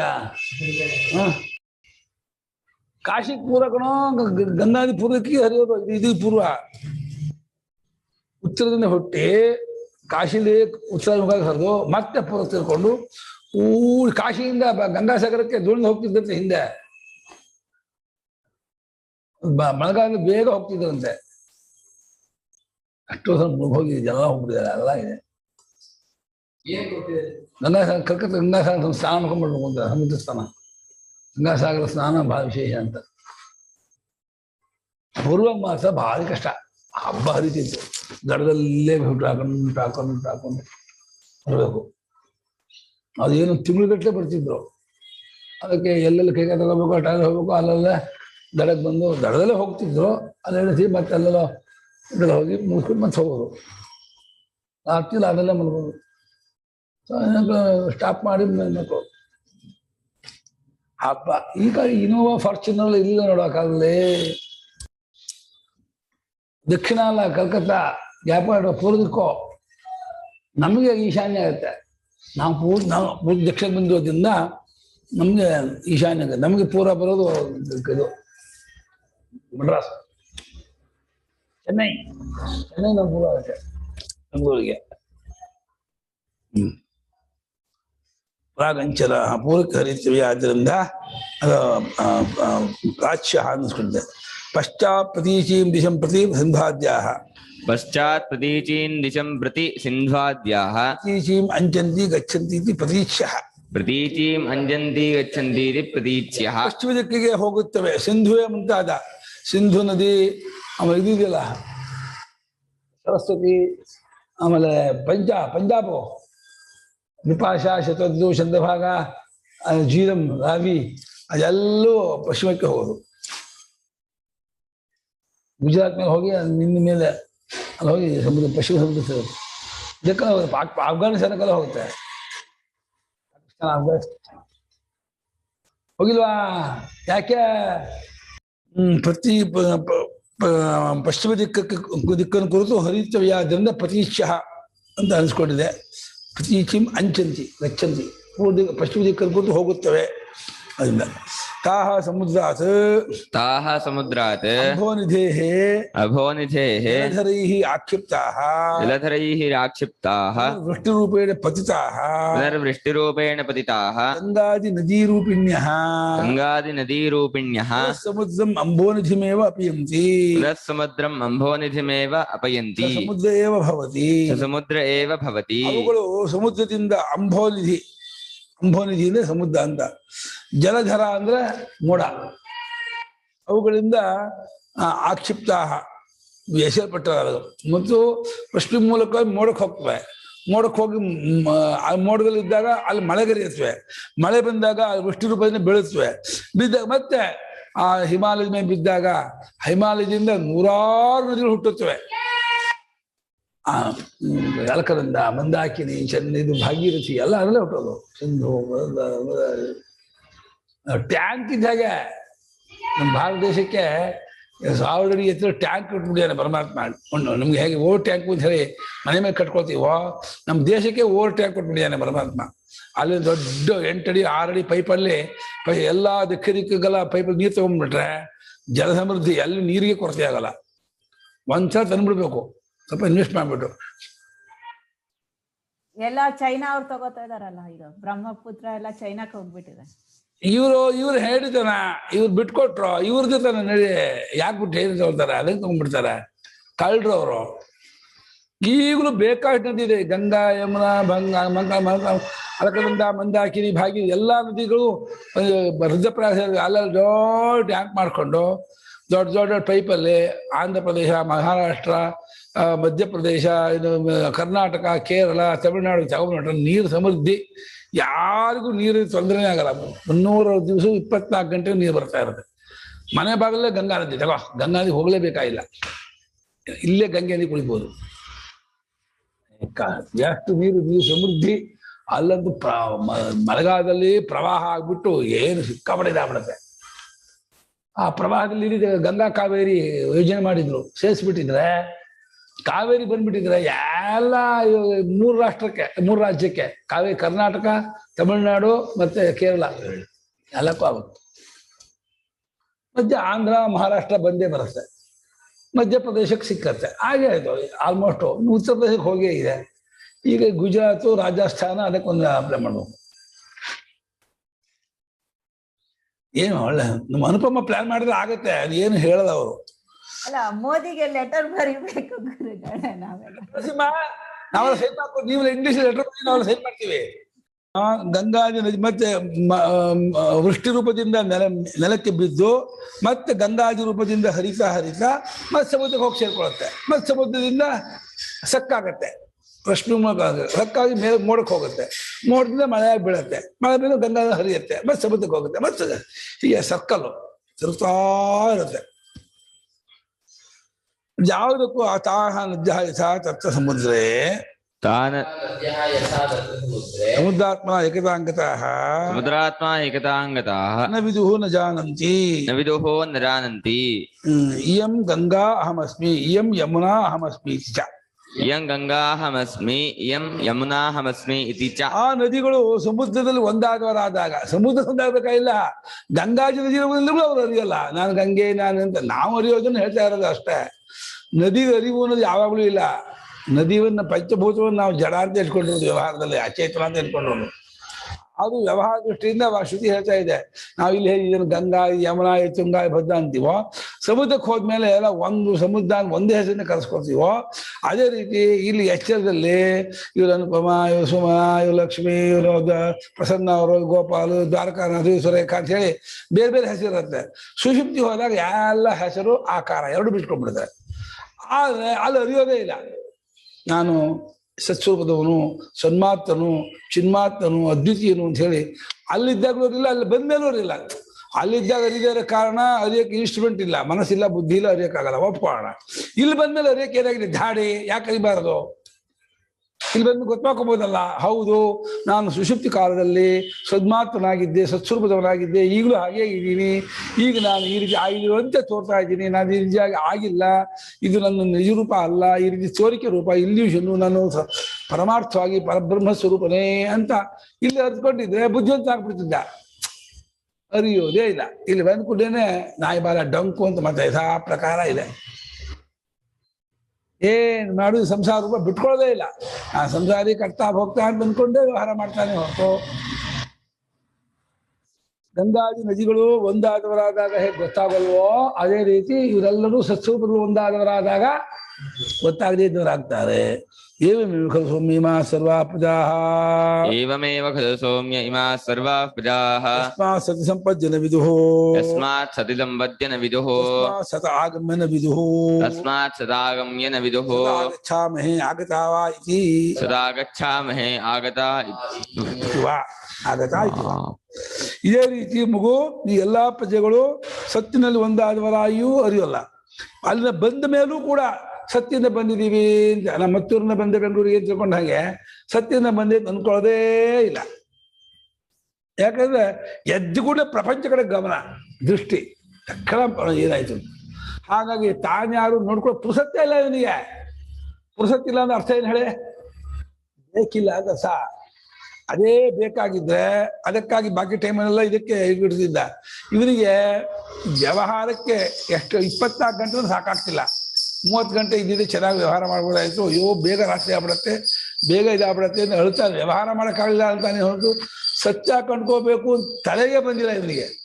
ನಿಜ ಕಂಡ್ಕೋಬೇಕು, ಸತ್ಯ ಕಂಡ್ಕೋಬೇಕು, ಪರಮಾರ್ಥ ತಿಳ್ಕೋಬೇಕು, ಏನಿದು ನಮ್ಮ ಜೀವನದ ಗುಟ್ಟು ರಹಸ್ಯ ಏನು, ಈ ರೀತಿ ಎಲ್ಲ ನಾವು ವ್ಯವಹಾರ ಮಾಡ್ತಿದೀವಲ್ಲ, ನಾವು ಅನ್ಕೊಂಡಾಗೆ ನಾವು ಇರೋಲ್ಲ, ನಾವು ಇರೋರು ಇನ್ನೊಂದು ರೀತಿಯಾಗಿದೆ, ಈ ರೀತಿ ಅನ್ಕೊಂಡಿದೀವ ಅಂತ ತಲೆಗೆ ಬಂದಿಲ್ಲಲ್ಲ ಒಬ್ರಿಗೂ. ಇದು ಏನ್ ಮಾಯ, ಇದು ಏನ್ ಆಶ್ಚರ್ಯ, ಇದು ಹೋಗ್ಕೊಳ್ಳಿ. ವ್ಯರ್ಥವಾದ ವಿಚಾರವೂ ಅಲ್ಲ. ಕಾಕಸಕತಿವಾದಂತ ಹಾಗೆ ಏನು ನಿದ್ದೆಯಲ್ಲಿ ಏನಾಗಿದ್ರೆ ಏನು, ಇವಾಗ ಏನಾಗಿದ್ರೆ ಏನು, ನಮ್ಗೇನು ಹೊಟ್ಟೆ ತುಂಬತ್ತಾ, ಅದಾಗಿದೀವಿ ಅನ್ಕೊಂಡ್ಬಿಟ್ರೆ ನಮ್ಗೆ ಬರ್ತಲ್ಲ ನೀಗತ್ತಾ, ಅಥವಾ ನಮ್ಮ ಮಕ್ಕಳಾಗತ್ತಾ, ಅದು ಆರೋಗ್ಯ ಇದ್ದಿದೆ ಆರೋಗ್ಯ ಬರುತ್ತಾ ಅಂತ ಕೇಳ್ಬೋದು. ಆರೋಗ್ಯ ಬರೋದಾಗಲಿ, ಮಕ್ಕಳಾಗೋದಾಗಲಿ, ದುಡ್ಡು ಬರೋದಾಗಲಿ ದೇಹಕ್ಕೆ ಹೊರತು ಸ್ವರೂಪಕ್ಕೆ ಯಾವ್ದಕ್ಕೆ ಬೇಕು? ಆರೋಗ್ಯ ಆಗಲಿ, ಮಕ್ಕಳಾಗೋದಾಗ್ಲಿ, ಬರ್ತದೆ ಯಾವ್ದು ಹೋಗ್ಬೇಕು? ಸ್ವರೂಪ ಯಾವಾಗಲೂ ನಿತ್ಯ ಸಿಗ್ತವೆ. ಇನ್ನೊಂದು ಹೇಳೋದಾದ್ರೆ ದುಡ್ಡಾಗಲಿ ಮಕ್ಕಳಾಗಲಿ ಎಲ್ಲ ಸುಖಕ್ಕಾಗಿ, ಸುಖ ಸ್ವರೂಪವೇ ಅದು. ಇನ್ಯಾತಕ್ಕೆ ದುಡ್ಡು ಬೇಕು, ಇನ್ಯಾತಕ್ಕೆ ಆರೋಗ್ಯ ಬೇಕು, ಇನ್ಯಾತಕ್ಕೆ ಇರಬೇಕು? ದೇಹ ನಾನಾದಾಗ ಆರೋಗ್ಯ ಬೇಕು, ದೇಹ ನಾನಲ್ಲ, ನಾನು ಸತ್ಸ್ವರೂಪ ಅನ್ನೋದಕ್ಕೆ ಆರೋಗ್ಯ ಯಾತಕ್ಕೆ ಬೇಕು ನನಗೆ? ಭ್ರಾಂತಿ ಬಿಟ್ಕೋಕ್ಕಾಗ್ತಿಲ್ಲ ಇವನಿಗೆ ಆ ಭ್ರಾಂತಿಯನ್ನ.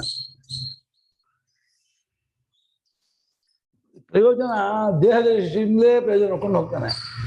ಪ್ರಯೋಜನ ಶಬ್ದಕ್ಕೆ ಅರ್ಥ ಏನು ಗೊತ್ತಾ? ಪ್ರಯೋಜಯಿತಿ ಕ್ರಿಯಾಯಾಮಿತಿ ಪ್ರಯೋಜನ. ದಬ್ಬತ್ತೆ ಕ್ರಿಯೆಯಲ್ಲಿ ಅದೇನು ಪ್ರಯೋಜನ ಆಗತ್ತೆ? ಇಲ್ಲಿ ನಾನು ಆಯಾಸ ಮಾಡೋದು ಪ್ರಯೋಜನ. ದುಡ್ಡು ಪ್ರಯೋಜನ, ದುಡ್ಡು ಪ್ರಯೋಜನ ಮುಂದೆ ಏನ್ ಮಾಡ್ತಾನೆ? ದುಡಿಯಕ್ಕೆ ಹೋಗ್ತಾನೆ. ಬುದ್ಧಿ ಹಾರಕೊಳ್ಕೊಂಡು ಪ್ರಯೋಜನ ಅಲ್ಲ. ಕ್ರಿಯೆ ದಬ್ಬಿಸ್ಕೊಳ್ಳೋದು ಪ್ರಯೋಜನ.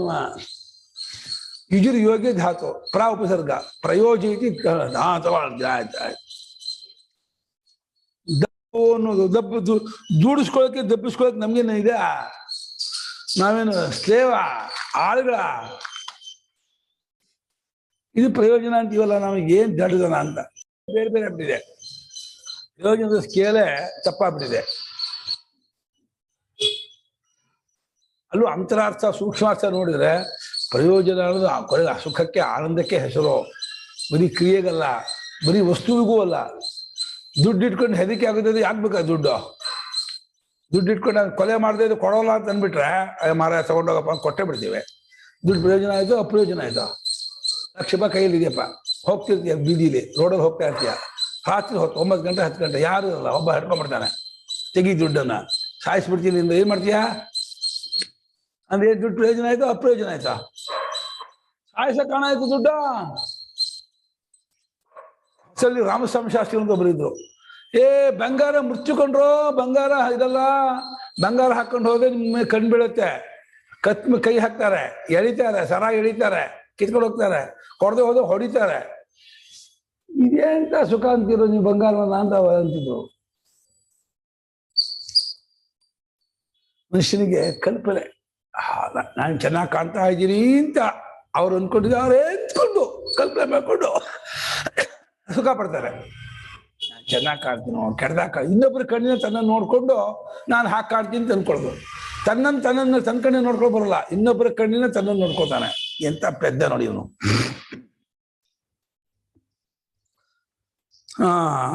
ಸತ್ಯದಿಂದ ಬಂದಿದ್ದೀವಿ, ಸತ್ತಲ್ಲಿ ಒಂದಾಗಿದ್ವಿ, ಸತ್ಯದಿಂದ ಬಂದಿದ್ದೀವಿ ಅನ್ನೋದು ಎರಡನ್ನು ಕೂಡ ಅರಿದೇ ಇರಿದವರಾಗಿರ್ತಾರೆ. ದಯ ವ್ಯಾಗ್ರಹ ಇತ್ಯಾದಿ ಸಮಾನ. ದಯಃ ವ್ಯಾಘ್ರಹ ಇತ್ಯಾದಿ ಸಮಾನ. ಅವರು ಈ ಎಚ್ಚರದಲ್ಲಿ ಹುಲಿ ಆಗಿದ್ದು, ಸಿಂಹ ಆಗಿದ್ದು, ಇನ್ನೊಂದಾಗಿದ್ದು ಅನ್ನೋದು ಈ ಎಲ್ಲಾ ವಿಚಾರ ಹಿಂದಿನಂತೆ ಅರ್ಥ ಮಾಡ್ಕೊಳ್ಳಿ. ದೃಷ್ಟಂ ಲೋಕೆ ದೃಷ್ಟಂ ಲೋಕೆ ಜಲೇ ಬೀಚಿತರಂಗ ಫೇನ ಬುದ್ಬುದಾದಯ ಉತ್ಥಿತಾಃ. ಜಲೇ ವೀಚಿತರಂಗ ಫೇನ ಬುದ್ಬುದಾದಯ ಉತ್ಥಿತಾಃ. ಪುನಃ ತದ್ಭಾವಂ ಗತಾಃ ವಿನಷ್ಟಾಃ ಇತಿ. ಪುನಃ ತದ್ಭಾವಂ ಗತಾಃ ವಿನಷ್ಟಾಃ ಇತಿ. ಜೀವಾಸ್ತೋ ತತ್ಕಾರಣಭಾವಂ ಪ್ರತ್ಯಹಂ ಗಚ್ಚಂತೋಪಿ ಕಾರಣಭಾವಂ ಪ್ರತ್ಯಹಂ ಗಚ್ಚಂತೋಪಿ ಸುಪ್ತೆ ಮರಣಪ್ರಳಯೋಶ್ಚ ಸುಪ್ತೆ ಮರಣಪ್ರಳಯೋಶ್ಚ ವಿನಶ್ಯಂತಿ ಇತ್ಯದ್ ಭೂಯ ಏವ ಮಾ ಭಗವಾನ್ ವಿಜ್ಞಾಪಯತು. ನಮನಶ್ಯಂತಿ ಇತ್ಯೇತದ್ ಭೂಯ ಏವ ಮಾ ಭಗವಾನ್ ವಿಜ್ಞಾಪಯತು. ದೃಷ್ಟಾಂತೇನ ಸೌಮ್ಯ ಇತಿ ಹೋವಾಚ. ಯಥಾ ಸೌಮ್ಯ ಇತಿ ಹೋವಾಚ. ಅಲ್ಲ ಸ್ವಾಮಿ, ಅಪ್ಪ ಲೋಕದಲ್ಲಿ ಅಲೆ, ಗುಳ್ಳೆ, ನೊರೆ ಇತ್ಯಾದಿಗಳೆಲ್ಲ ಅಡಗಿದಾಗ ನೀರಾಗ್ಬಿಡುತ್ತೆ, ಮತ್ತೆ ಅದು ಹೇಳಲ್ಲಪ್ಪ, ಅದೇ ಹೇಳಲ್ಲಪ್ಪ. ಹಾಗೆ ಜೀವನೆಲ್ಲ ಸುಷುಪ್ತಿಯಲ್ಲಿ ಸತ್ಸ್ವರೂಪದ ಒಂದಾದವರಾಗಿದ್ರೆ ಮತ್ತೆ ಯಾಕೆ ಬಂದ್ರು? ಕಾರಣದಲ್ಲಿ ಒಂದಾದ್ಮೇಲೆ ಮತ್ತೆ ಬರಬಾರ್ದಲ್ಲ. ಮಡಿಕೆ ಹೊಡೆದ್ಬಿಟ್ಟು ಮಣ್ಣು ಒಂದಾಯ್ತು, ಮತ್ತೆ ಬರಲ್ಲಪ್ಪ, ಅದಷ್ಟಿಗೆ ಮಡಿಕೆ ಬರಲ್ಲಪ್ಪ. ದೊಣ್ಣದು ಹಪ ಬಡಿ ಅದಕ್ಕೆ ಮಡಿಕೆಗೆ ಧಾಪ್ ಶಬ್ದ ಹೊಡೆದೋಗುತ್ತೆ, ಪುಡ್ಪುಡಿ ಆಗುತ್ತೆ. ಏನಾಗುತ್ತೆ, ಆಮೇಲೆ ಮಣ್ಣು ಸೇರೋಗುತ್ತೆ, ಮತ್ತೆ ಬಂದ್ಬಿಡುತ್ತೆ ಅದು. ಹಾಗೆ ಬೀಚಿಯಿಂದ ಅಲೆ, ತರಂಗ ಅಂದ್ರೆ ರಿಪಲ್ಸು ಸಣ್ಣ ಸಣ್ಣದೆ, ಫೇನ ಅಂದ್ರೆ ನೊರೆ, ಬುದ್ಬುದ ಅಂದ್ರೆ ಗುಳ್ಳೆ, ಆದಿ ಶಬ್ದ ಸುಳಿ, ಎಲ್ಲವೂ ಕೂಡ ನೀರಿನಿಂದ ಎದ್ದವುಗಳಾಗಿ ನೀರಿನಲ್ಲೇ ಅಡಗಿದ ಮೇಲೆ ಮತ್ತೆ ಬರೋಲ್ಲಪ್ಪ ಅದು. ಮತ್ತೆ ಹೇಗೆ ಬರೋದಿಲ್ವೋ ಮಿನಷ್ಟು ಆಗ್ಬಿಡ್ತು. ಜೀವರು ಸುಷುಪ್ತಿಯಲ್ಲಿ ಹೋಗ್ಬಿಟ್ಟು ಮತ್ತೆ ಬರ್ತಾರಲ್ಲ, ಯಾಕೆ? ಇವ್ರು ಮತ್ತೆ ಬರದೇ ಇದ್ದವರಾಗ್ಬಿಟ್ರೆ ಚೆನ್ನಾಗಿರ್ತಿತ್ತಲ್ಲ. ಬರದೇ ಇದ್ದವರಾಗಿದ್ದು ಯಾರು ನಿದ್ದೆನೇ ಮಾಡ್ತಿರ್ಲಿಲ್ಲ. ಬರ್ತೀರಿ ಅನ್ಕೊಂಡು ನಿದ್ದೆ ಮಾಡಿದ್ರೆ ಮತ್ತೆ ಬರದೇ ಇದ್ದವ್ರು ಆಗ್ಬಿಟ್ರೆ, ಅಯ್ಯೋ ನಾನ್ ನಿದ್ದೆ ಮಾಡಿದಪ್ಪ, ಮೆಣಸಿನ ಪುಡಿಯಾದ ಹಾಕೊಂಡು ಕುತ್ಕೋತೀನಿ ಅಂತಾರೆ. ಇವ್ರು ಯಾಕೆ ಬರ್ತಾರೆ? ಅದು ಬರಲ್ವಲ್ಲ, ಹಾಗೆ ಇದ್ಯಾಕೆ ಬರಬೇಕು? ಒಂದು ಪಾತ್ರೆನ ಈಗೀಗ ಕಲಬಡಿಸು, ಗುಳ್ಳೆ ಬರುತ್ತೆ, ಒಂದು ನಿಮಿಷ ಬಿಡು, ಗುಳ್ಳೆ ಎಲ್ಲ ಆರುತ್ತೆ, ಮತ್ತೆ ಗುಳ್ಳೆ ಇರೋದಪ್ಪ ತಾನೆ. ಇಲ್ಲಿ ಮಾತ್ರ ಜೀವ ಹೋಗ್ತಾನೆ ಮತ್ತೆ ಬಂದಾನೆ, ಜೀವನಾಗಿಯೇ ಅಲ್ಲಿರ್ತಾನ, ಜೀವತ್ತ ಕಳ್ಸ್ಕೊಂಡಿರ್ತಾನ. ಕಳ್ಸ್ಕೊಂಡು ನಾಶವಾಗಿದ್ರೆ ಕಾರಣ ಒಂದಾಗಿದ್ರೆ ಮತ್ತೆ ಯಾಕೆ ಬಂದ? ಕಾರಣೇ ವಿನಷ್ಟಾಹ, ಕಾರಣದಲ್ಲಿ ಅಳಿಸಿಕೊಂಡಂತಹ ಆ ಜೀವರೂಪದವರು ತತ್ಕಾರಣಭಾವ ಪ್ರತಿ ಗಚ್ಚಂತೋಪಿ, ಆ ಕಾರಣಭಾವವನ್ನೇ ಸದ್ರೂಪವನ್ನ ಪ್ರತಿನಿತ್ಯ ಪಡೆಯುತ್ತಿದ್ದರೂ ಕೂಡ ಎಲ್ಲೆಲ್ಲೇ ನೋಡಿ, ಮೂರು ಒಂದೇ ಅಂತ ಇದ್ದಾರೆ: ಸುಷುಪ್ತಿ, ಮರಣ, ಪ್ರಳಯ. ಇದನ್ನು ಜ್ಞಾಪ ಇಟ್ಕೋಬಹುದು. ಶಂಕರಾಚಾರ್ಯರು ಸುಷುಪ್ತಿ, ಮರಣ, ಪ್ರಳಯ ಈಕ್ವಲ್ ಸ್ಟೇಟ್ ಅಂತ ಇದ್ದಾರೆ. ನಾವು ಮರಣಕ್ಕೆ ಹೆದರ್ತೀವಿ, ಸುಷುಪ್ತಿಗೆ ಹೆದರಲ್ಲ. ಆದರೆ ಅನುಭವ ಮರಣದಲ್ಲೂ ಸುಷುಪ್ತಿಯಲ್ಲೂ ಒಂದೇ, ಉಪಾಧಿ ಸಂಬಂಧವಿಲ್ಲದೆ ಸಮಾನ. ಪ್ರಳಯದಲ್ಲೂ ಹಾಗೆ, ಮಹಾಪ್ರಳಯದಲ್ಲಿ ಯಾಕೆ ಹೆದರ್ಕೋಬೇಕು? ಇವಾಗ ನಮ್ಮ ಸ್ವರೂಪದಲ್ಲಿ ನಾವು ಒಂದಾಗುವಾಗ ನಾವು ಸಂತೋಷ ಪಡ್ಬೇಕು, ಹೆದರ್ಕೋಬೇಕಾ? ಮರಣದಲ್ಲಿ ನಮ್ಮ ಸ್ವರೂಪದಿಂದ ಸತ್ತಾದರು ಅಂತ ಅರ್ಥ. ಸತ್ತರು ಅಂದೇನೋ, ಸತ್ತಾದರು. ಸತ್ತಾಗೋದಕ್ಕೆ ಯಾಕೆ ಹೆದರ್ಕೋಬೇಕು? ಅಯ್ಯೋ ಸಾಯ್ತೀನಿ, ಸತ್ತೋಗ್ಬಿಡ್ತೀನಿ, ಸತ್ತೋಗ್ಬಿಡ್ತೀನೋ ಸತ್ತಾಗ್ಬಿಡ್ತೀನೋ. ಸತ್ತಾಗ್ಬಿಡ್ತೀನಿ ಅಂದ್ರೆ ಈಗ ಆಗಿಲ್ಲ ಅಂತ ಆಗ್ಬಿಡುತ್ತೆ. ಹೋಗ್ಬಿಡ್ತೀನಿ ಅಂತಂದ್ರೆ ಹೋಗೋದು ಅಂದ್ರೆ ಏನು, ಅದೊಂದು ಜಾಗ ಅಲ್ಲ. ಅದು ಈ ರೂಪದಲ್ಲಿ ಪ್ರೇಮ ಇರೋದ್ರಿಂದ ಈ ದೇಹದಲ್ಲಿ ಇದನ್ನು ಬಿಟ್ಕೊಂಡ್ಬಿಡ್ತೀನೋ ಅಳು ಭಯ. ಇದಕ್ಕೆ ಸಂಬಂಧಪಟ್ಟಂತ ಅಣ್ಣ ತಮ್ಮಂದ್ರು, ತಂದೆ ತಾಯಿಂದರು, ಮಕ್ಕಳು, ಬೇರೆ ಸಂಪತ್ತು ಎಲ್ಲ ಬಿಟ್ಟು ಹೋಗ್ಬೇಕಲ್ಲ. ನಾನು ಒಬ್ಬರೊಬ್ಬರೆಲ್ಲ ಅಳ್ತಾರೆ, ಅಯ್ಯೋ ಇಷ್ಟೆಲ್ಲ ಐಶ್ವರ್ಯ ಇದೆ, ಇಷ್ಟೆಲ್ಲ ಇದೆ, ಮತ್ತೆ ಎಲ್ಲೋ ಹುಡ್ತೀನೋ, ಹುಡ್ತೀನೋ, ಬಡವರ ಮನೆ ಹುಟ್ಟುಬಿಟ್ರೆ, ಅದ ಇನ್ನೆಲ್ಲೋ ಪ್ರಾಣಿಯಾಗಿ ಹುಟ್ಟುಬಿಟ್ರೆ ಏನು ಮಾಡೋದು? ದುಃಖ, ಭಯ. ಒಂದು ಇದನ್ನ ಬಿಟ್ಟು ಹೋಗ್ತೀವಿ ಭಯ, ಇನ್ನೊಂದು ಎಲ್ಲಿ ಹೋಗ್ತೀವಿ ಗೊತ್ತಿಲ್ಲ, ಅದು ಭಯ, ದುಃಖ, ಅವಳು ಇಷ್ಟ ಇಲ್ಲ. ನೋಡಿ, ಅವಿದ್ಯೆಯಲ್ಲಿ ಎಷ್ಟು ಅಭಿಮಾನ, ಮಮತೆ ಇದೆ ಅಂದರೆ ತಪ್ಪುಳಿಕೆ ರೂಪವಾಗಿದ್ರು ಕೂಡ ಇದನ್ನ ಬಿಟ್ಟು ಹೋಗಿ ಯಾರಿಗೂ ಇಷ್ಟ ಆಗ್ತಿಲ್ಲ. ಹೇಳ್ತಾ ಇದೆ ಶಾಸ್ತ್ರ, ಅಯ್ಯೋ ನಿನ್ನ ಮನೆ ನೀನು ಹೋಗ್ತಾ ಇದೀಯ ಕಣೋ, ಯಾಕೆ ಅಳ್ತೀಯ ಹೆದರ್ತೀಯ ಅಂತಂದ್ರೆ ಅನ್ಕೋದೇ ಇಲ್ಲ.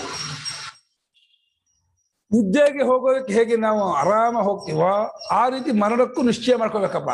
ನನ್ನ ಸ್ವರೂಪಕ್ಕೆ ನಾನು ಸೇರ್ಕೊಳ್ತಾ ಇದ್ದೀನಿ, ಹಿಂಗೇನು ಭಯ ಇಲ್ಲ ಅಂತ ಅನ್ಕೊಂಡ್ರೆ ಅಲ್ಲ. ಹಾಗನ್ಕೊ ಸತ್ತೋಗ್ಬಿಟ್ರ ಆಯ್ತಾ ಆಯ್ತಾ ಮತ್ತಿಲ್ಲ ಅವ್ರು ಇನ್ನು ಮತ್ತೆ ಬರೋಲ್ವಾ?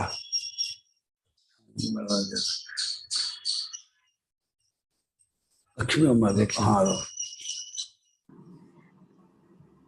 ಒಂದು ವ್ಯತ್ಯಾಸ ಇದೆ ಗುರುಗಳೇ. ನಿದ್ದೆಗೆ ಹೋಗುವಾಗ ನೋವಾಗ್ಲಿ, ಸಂಕಟ ಆಗ್ಲಿ, ಹಿಂಸೆ ಆಗ್ಲಿ ಆಗಲ್ಲ. ಆದ್ರೆ ಮರಣ ಸಂಕಟ ಅನ್ನೋದು ತುಂಬಾ ಹಿಂಸೆ ಕೊಡುತ್ತೆ. ಅದಕ್ಕರ್ಧ ಜನ ಹೆದರ್ಕೋತಾರೆ. ಅಲ್ಲ, ಅದು ಕೋಮ ಹೋಗ್ಬಿಟ್ರೆ ಅದು ಆಗಲ್ಲ. ಸರಿ, ಎಲ್ಲಾ ಕೋಮ ಹೋಗಿ ಸಾಯಲ್ವಲ್ಲ. ಅಲ್ಲ, ಹೆದರೋದು ಅರ್ಧ, ಬಿಟ್ಟು ಹೋಗ್ತೀವಿ ಅನ್ನಕ್ಕಿಂತ ಆ ನೋವು, ಆ ಸಂಕಟಕ್ಕೆ ಹೆದರಿಕೆ ಅರ್ಧ ಪಡ್ತಾರೆ. ಆಮೇಲೆ ಅಭಿಮಾನದಿಂದ ಆಗೋದು ಅಲ್ಲೂ ನೋವು ಸಂಕಟ ಹೆಚ್ಚಾಗಿ ಅಭಿಮಾನದಿಂದ ಆಗತ್ತೆ ಹೊತ್ತು ಅಭಿಮಾನ ಬಿಟ್ರೆ ಅಲ್ಲೂ ಸಂಕಟ ಆಗಲ್ಲ. ಅಭಿಮಾನ ರಹಿತರಾಗ್ಬಿಟ್ರೆ ಯಾವ ಸಂಕಟನೋ ಏನು ನೋವು ಆಗಲ್ಲ. ಅಭಿಮಾನನೇ ಸಂಕಟ ಭಯ ಪಡಿಸೋದು. ನೋವು ಬರುತ್ತೆ ಅನ್ನೋದೇನೆ ಅವಿದ್ಯೆನ. ಯಾಕಂದ್ರೆ ನಾವಂತರೂ ಸತ್ತಿಲ್ಲ, ನಾವು ಅನುಭವಿಸಿಲ್ಲ.